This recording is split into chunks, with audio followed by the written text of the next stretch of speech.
রাজ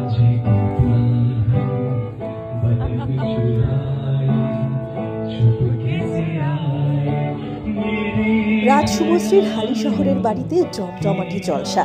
শেষ হয়েছে আবার প্রলয় ট্যুর শুটিং, আর তারপরে নিজের টিম এবং এই ছবির অন্যান্য মেম্বারদের সঙ্গে জমজমাটি আড্ডায় রাজ আর শুভশ্রী।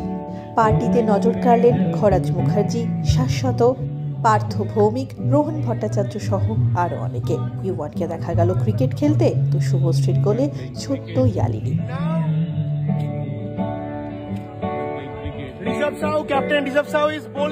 হালি শহরের বাড়ির জমজমাটি পার্টির মুহূর্ত শেয়ার করে রাজ লিখলেন, after shoot relaxing party at my house, হালি শহর precedence.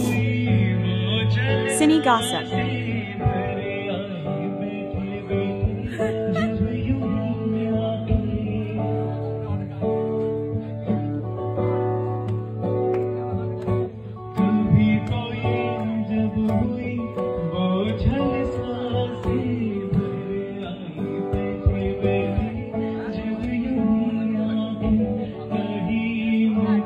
Cine Gossip. Hello. Kharaaj Mukherjee there.